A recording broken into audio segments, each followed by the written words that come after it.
Educate और इसी तरह रिकॉग्नाइज। एडजेक्टिव है एनालिटिकल, एडुकेटिव और recognisable. Grammar part of speech है। नाउन को देखते हैं। सबसे पहले नाउन किसी भी नेमिंग वर्ड को नाउन कहते हैं। कोई भी नाम हो उसको हम नाउन कहते हैं। कंक्रीट वो नाउन है ऐसी चीज़ें जो जगह घेरती हों, वज़न रखती हों और जिनकी फ़िज़िकल कोई हालत हो, जिनको हम टेस्ट कर सकते हैं, सुन सकते हैं, स्मेल कर सकते हैं। For example book, city, flower and Kaaba. Abstract noun वो नाउन हैं जो ख्याली हैं, जो तसव्वुरात हैं, जो जज्बात हैं, जिनको देख नहीं सकते। For example faith, hope, dream और इसी तरह करेज।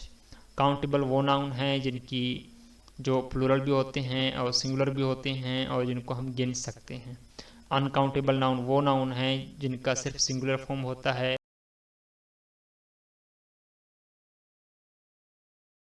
रहीम। इसी तरह हम ग्रामर के पोर्शन को देखेंगे। पार्ट ऑफ स्पीच में हमारे पास नाउन है। नाउन किसी भी ऐसे लफ्ज़ को कहा जाता है जो किसी चीज़ के नाम को जाहिर करे। अब वो किसी शख्स का नाम हो, किसी जगह का नाम हो, चीज़ का नाम हो या इवन कि किसी ख्याल का नाम हो। हमारे आसपास जितनी चीज़ें हैं, जितनी तसव्वुरात हैं, उन सबको हम किसी न किसी नाम से जानते हैं और इसी नाम को नाउन कहते हैं। नाउन को मुख्तलिफ उसकी अक़साम होती हैं। हम आज उसके 4 अक़साम का जिक्र करेंगे। सबसे पहले है कंक्रीट नाउन। कंक्रीट नाउन वो नाउन हैं जो फ़िज़िकल स्टेट रखते हैं, जिनकी कोई जिस्मानी हालत हो, जिनको हम देख सकते हैं, टच कर सकते हैं, सुन सकते हैं, टेस्ट कर सकते हैं या उनको स्मेल कर सकते हैं। और इसी तरह उसके उलट में बिल्कुल एब्स्ट्रैक्ट नाउन है ऐसी चीज़ें जो ख़यालात की दुनिया तक महदूद हैं, जो जज्बात हैं, ख़यालात हैं, उनका कोई फ़िज़िकल स्टेट नहीं होता, उनको हम एब्स्ट्रैक्ट नाउन कहते हैं। इसी तरह काउंटेबल नाउन है वो नाउन जिनका सिंगुलर फॉर्म भी होता है, प्लूरल फॉर्म भी होता है और जिनको हम काउंट कर सकते हैं। उसी के बिल्कुल उलट है अनकाउंटेबल नाउन, ऐसी चीज़ें जिनको हम गिन नहीं सकते और उनका एक ही सिंगुलर फॉर्म होता है, उनका प्लूरल फॉर्म नहीं होता, जिस तरह के पानी, सैंड, एयर या फाइटिंग। ये ऐसी चीज़ें हैं जिनको हम क्वांटिफाई नहीं कर सकते, खसूसी तौर पर इनकी अददी फॉर्म नहीं होते। हम इनको 1, 2 या 3 में नहीं गिन सकते क्योंकि ये काउंट नहीं हो सकते। इसी तरह एक्सरसाइज ए है, read the given paragraph and identify countable, uncountable, concrete and abstract nouns from the paragraph and use them in sentences. Paragraph 1 है, हज़रत मोहम्मद सल्लल्लाहु अलैहि वसल्लम dreamed performing the Umrah in the Holy Kaaba to consider his dream as a sign of revelation from Allah. He accompanied himself with 1400 Muslims wearing ihram clothes and decided to visit Kaaba. As per ancient Arab custom, everyone could visit the Kaaba unarmed and fighting of any kind was prohibited during the 4 sacred months of the year, Dhul Qa'dah, Dhul Hijjah, Muharram and Rajab. Therefore, Muslims embarked on their journey in the expectation that the Quraysh would respect their customs and recognize their peaceful intentions to make the Hajj. But Quraysh proved Muslims wrong. Detailed identification of nouns.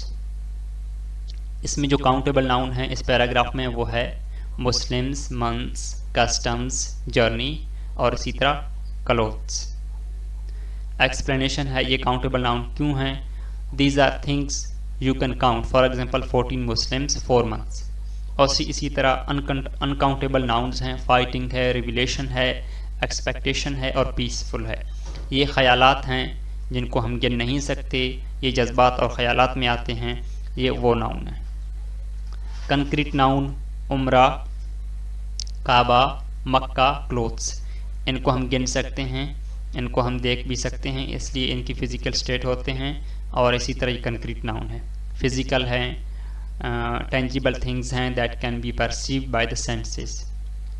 इनको हम अपने जो हमारे 5 senses हैं किसी न किसी तरह 5 सेंसेस में ये अप्लाई कर जाते हैं, हम इनको देख सकते हैं 5 सेंसेस के ज़रिए, स्मेल कर सकते हैं या एटसेट्रा कुछ भी कर सकते हैं, इसलिए ये कंक्रीट नाउन कहलाते हैं। एब्स्ट्रैक्ट नाउन वो नाउन है जिनको कोई देख नहीं सकता, छू नहीं सकता और ये इसी तरह हैं। मुजर्रद नाउन हैं, इस तरह ड्रीम है, साइन है, एक्सपेक्टेशन है, इंटेंशंस हैं।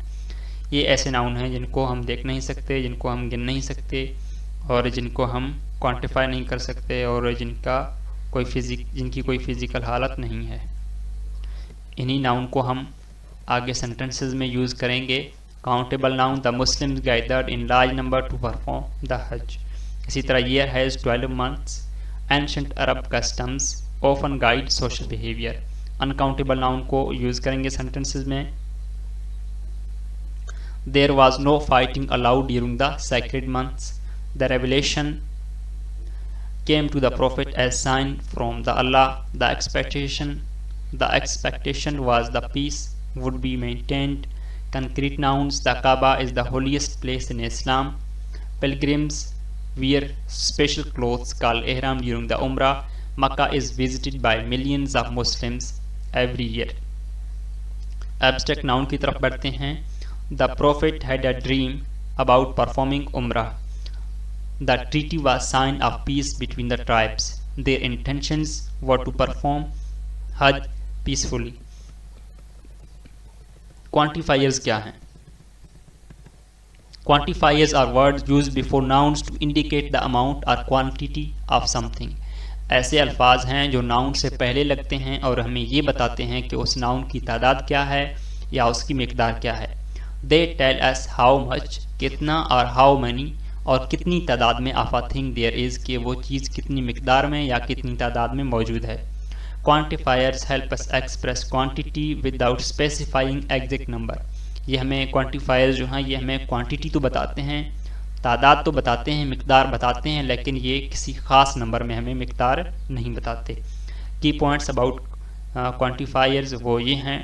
They are used with both countable and uncountable noun. पहली चीज़ तो ये है कि ये अनकाउंटेबल भी नाउन में यूज़ होते हैं और काउंटेबल नाउन्स के लिए भी यूज़ होते हैं।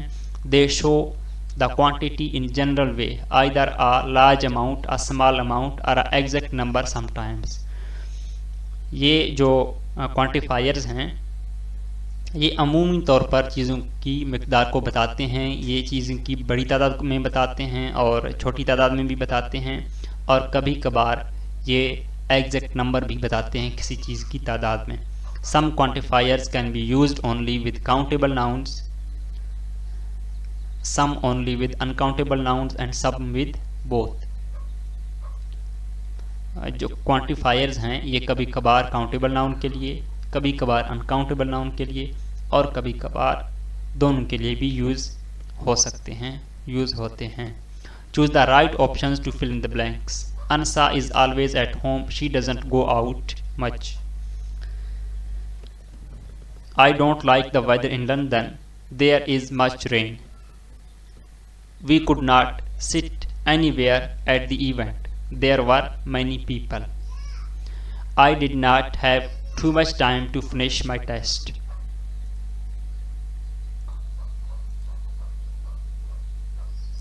I did not have too much time to finish my test.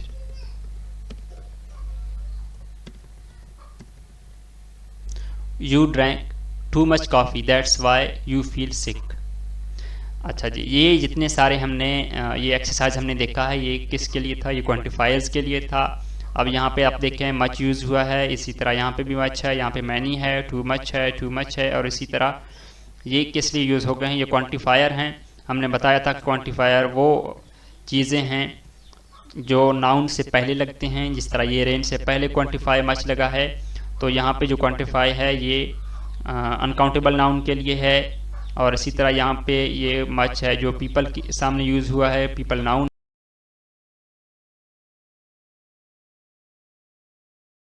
Part सी में हम देखेंगे read the given sentences and write the part of speech of the bold words. He tented, tented past tense है tent का और इसका मतलब है आर्जी तौर पर। He tented outside the city, वो आर्जी तौर पर उन्होंने शहर के बाहर रहे। Hazrat Usman Ghani was sent as an ambassador. Ambassador का मतलब है एक रिप्रेजेंटेटिव होता है किसी ग्रुप या किसी ख़ास कंट्री के लोगों की तरफ से। The apparent defeat of the peace of Hudaybiyah was actually declared as a victory for the Muslims and Islam. Defeat का मतलब है शिकस्त या किसी जंग में या किसी मुकाबले में शिकस्त को कहते हैं। डेक्लेयर का मतलब है मीनिंग टू अनाउंस ऑफिशियली, सरकारी तौर पर या ऑफिशियली किसी चीज़ के ऐलान को डेक्लेयर कहते हैं। After seeing rebelliousness and obstinacy of the Quraysh of Mecca, हज़रत Usman Ghani was sent as his ambassador to the people of मक्का। रेबलियसनेस का मतलब है कि किसी अथॉरिटी के सामने रेजिस्ट करना, किसी अथॉरिटी, किसी मुल्क, किसी फ़ौज के सामने से उसके साथ मुतसादिम होना, टकराव करना। ऑब्स्टिनेसी का मतलब है द क्वालिटी ऑफ बीइंग स्टबबोर्ड, कि आप किसी के सामने अपनी ज़िद को ज़ाहिर करें, अपनी अना को ज़ाहिर करें, तो उसको ऑब्स्टिनेसी कहते हैं। The task proved fruitful and memorandum, fruitful का मतलब है कि समर बावर होना, किसी चीज़ के अच्छे नताइज का सामने आना, ये एडजेक्टिव है। और इसी तरह मेमोरेंडम जो है वो नाउन है। एन ऑफिशियल नोट और रिकॉर्ड। हज़रत मोहम्मद सल्लल्लाहु अलैहि वसल्लम एंड हिज फॉलोअर्स वर हाल्टेड, हाल्टेड का मतलब है रोक के रखना, ये भी वर्ब है। इनको हम दोबारा देखेंगे। एम्बेसडर नाउन है, और इसी तरह डिफीट नाउन है, डेक्लेयर वर्ब है, रेबलियसनेस नाउन है, ऑब्स्टिनेसी नाउन है, फ्रूटफुल एडजेक्टिव है, मेमोरेंडम नाउन है, और हाल्टेड वर्ब है। Collective noun, underline the collective nouns in the given sentences and use them in your own sentences। Collective noun को अंडरलाइन करना है और इसी तरह उनके सेंटेंस भी बनाने हैं। Any tribe or person who wishes to join Hazrat Muhammad sallallahu alaihi wasallam and sign the agreement alongside him will be free to do so। Tribe collective noun है क्योंकि ये एक वर्ड है, लेकिन ये एक पूरे कबीले को बयान करता है, इसमें बहुत सारे लोग आ जाते हैं। Before deciding we consult a panel of expert, फैसला करने से पहले हमें एक माहिरीन के टीम से मशवरा करना चाहिए। तो पैनल क्या हो गया? पैनल एक पूरी टीम को कहते हैं। The orchestra played beautiful music at the concert hall, orchestra एक ग्रुप ऑफ म्यूजिशियन को कहते हैं। तो ग्रुप ऑफ म्यूजिशियन को ऑर्केस्ट्रा कहते हैं, तो ये पूरे ग्रुप ऑफ म्यूजिशियन को जाहिर कर रहा है, इसलिए ये क्या हो गया? Collective noun. The hive of bees, मक्खियों का छत्ता, मक्खियों का छत्ता कलेक्टिव नाउन है। The gamekeeper spotted a new herd on the moors, herd कहते हैं झुंड को, झुंड को कहते हैं या मवेशियों के अरेवड़ को कहते हैं। सिंगुलर एंड प्लूरल नाउन हैं, इनके सिंगुलर फॉर्म के मीनिंग मुख्तलिफ होते हैं और प्लूरल फॉर्म की मीनिंग मुख्तलिफ होते हैं। ब्रदर्स का मतलब है एक वालदन के बेटे, इसी तरह ब्रेदरन का मतलब है किसी मजहबी या हम अकीदा अफराद के ग्रुप को कहते हैं। लाइट और लाइट्स, लाइट रोशनी या चिराग को कहते हैं, और इसी तरह लाइट्स लैम्प को कहते हैं। पाउडर और पाउडर्स में क्या डिफरेंस है? पाउडर कहते हैं गर्द को, और इसी तरह जो पाउडर्स है दवा, डोजेज ऑफ मेडिसिन को कहते हैं, दवा के खुराक के जमा को कहते हैं।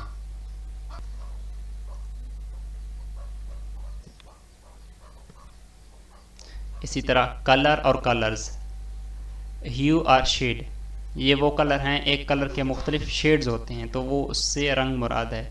और यहाँ पे कलर्स है, यहाँ पे कलर्स का मतलब है the flag of a regiment.